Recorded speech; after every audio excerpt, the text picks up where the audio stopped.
Udah 1 jam nih kita nunggu si Kak, tapi nggak datang-datang. Iya juga ya. Apa kita mulai aja diskusi kita?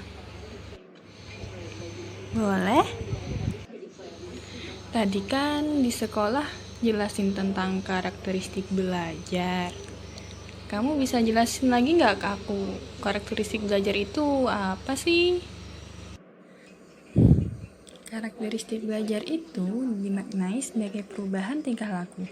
Namun, tidak semua perubahan tingkah laku dapat dianggap sebagai belajar. Perubahan yang timbul karena proses belajar tentu memiliki perwujudan yang khas. Lalu, karakteristik belajar itu apa saja? Adapun ciri-ciri karakteristik perilaku belajar yang pertama, yaitu perubahan intensional, yaitu perubahan yang terjadi dalam proses belajar adalah berkat pengalaman atau praktik yang dilakukan dengan sengaja dan disadari, atau dengan kata lain, bukan kebetulan.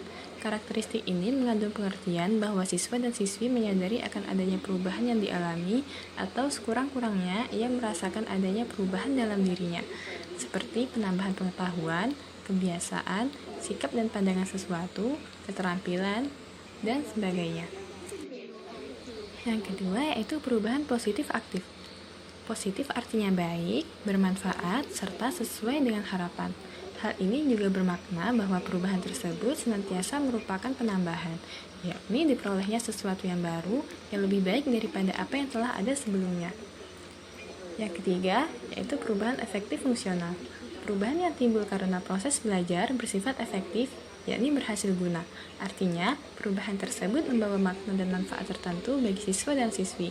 Selain itu, perubahan dalam proses belajar bersifat fungsional dalam arti bahwa ia relatif menetap dan setiap saat apabila dibutuhkan, perubahan tersebut dapat direproduksi dan dimanfaatkan.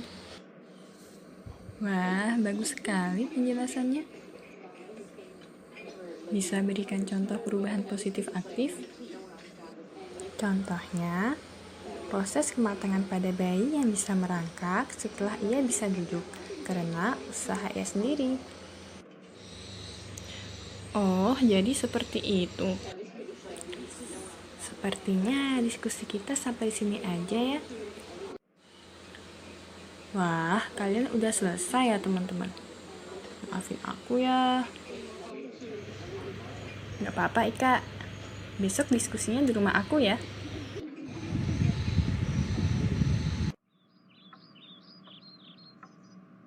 Nah, jadi kemarin kita membahas tentang ciri khas perubahan dalam belajar yang meliputi perubahan-perubahan yang bersifat intensional, perubahan yang bersifat positif dan aktif, dan perubahan yang bersifat efektif dan fungsional. Oh, kalau bentuk wujud dari perilaku belajarnya itu sendiri bagaimana? Untuk manifestasi perilaku belajar itu tampak dalam kebiasaan, keterampilan, sikap, berpikir asosiatif, berpikir rasional, sikap inhibisi, apresiasi, dan tingkah laku afektif. Kayaknya aku nggak bakal paham deh kalau nggak diberikan contohnya atau dijelasin. Yang pertama, manifestasi kebiasaan, yaitu seperti siswa-siswi belajar bahasa berkali-kali untuk menghindari kecenderungan penggunaan kata atau struktur yang keliru, sehingga akhirnya ia terbiasa dengan penggunaan bahasa secara baik dan benar. Yang kedua, manifestasi keterampilan, seperti menulis dan berolahraga yang sifatnya motorik. Keterampilan-keterampilan itu memerlukan koordinasi gerak yang teliti dan kesadaran yang teliti.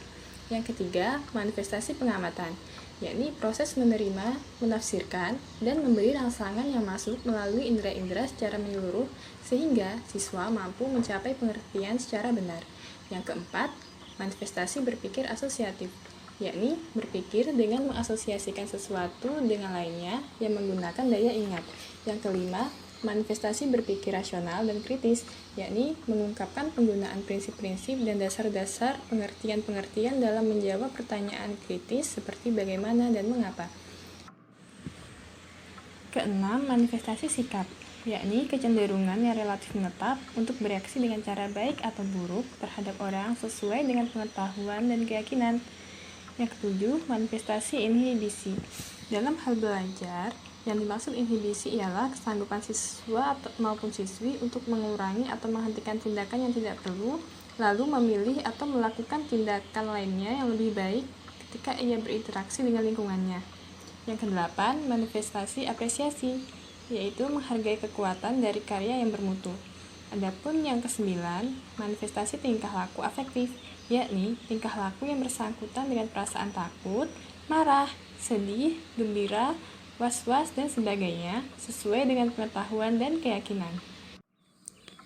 Wah, penjelasannya lengkap sekali. Aku mau tanya nih, ragam belajar dalam dunia pendidikan itu apa aja sih? Pertama, ada belajar abstrak. Dalam mempelajari hal-hal yang abstrak, diperlukan peranan akal yang kuat, di samping penguasaan atas prinsip, konsep, dan generalisasi. Yang kedua, belajar keterampilan.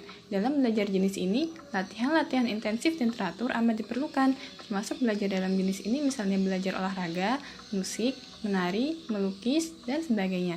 Yang ketiga, belajar sosial. Pada dasarnya, belajar sosial adalah belajar memahami masalah-masalah dan teknik-teknik untuk memecahkan masalah tersebut.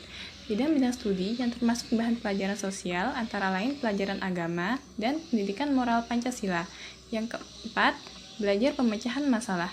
Dalam hal ini, kemampuan siswa dalam menguasai konsep-konsep dan prinsip-prinsip dan generalisasi serta insight amat diperlukan. Dalam hal ini, hampir semua bidang studi dapat dijadikan sarana-sarana pemecahan masalah. Kelima, belajar rasional. Dengan belajar rasional, siswa diharapkan memiliki kemampuan memecahkan masalah dengan menggunakan pertimbangan dan strategi akal sehat, logis, dan sistematis. Keenam, belajar kebiasaan. Belajar kebiasaan akan lebih tepat apabila dilaksanakan dalam konteks pendidikan keluarga sebagaimana yang dimaksud oleh Undang-Undang Sistem Pendidikan Nasional Bab 4 Pasal 10 Ayat 4. 7. Belajar apresiasi. Tujuan belajar apresiasi adalah agar siswa-siswi memperoleh dan mengembangkan kecakapan ranah rasa yang dalam hal ini kemampuan menghargai secara tepat terhadap nilai objek tertentu, misalnya apresiasi sastra, apresiasi musik, dan sebagainya. Adapun yang kedelapan, belajar pengetahuan. Belajar pengetahuan ialah belajar dengan cara melakukan penyelidikan mendalam terhadap objek pengetahuan tertentu. Tujuannya agar siswa memperoleh atau menambah informasi dan pemahaman terhadap pengetahuan tertentu yang biasanya lebih rumit dan memerlukan kiat khusus dalam mempelajarinya, misalnya dalam menggunakan alat-alat laboratorium dan penelitian lapangan. Berarti, untuk mengantisipasi adanya perbedaan sosial dan gender, karakteristik dan ragam belajar harus mempertimbangkan kebutuhan, aspirasi, pengalaman, dan minat yang berbeda antara siswa dan siswi maupun perbedaan sosial yang ada. Benar sekali.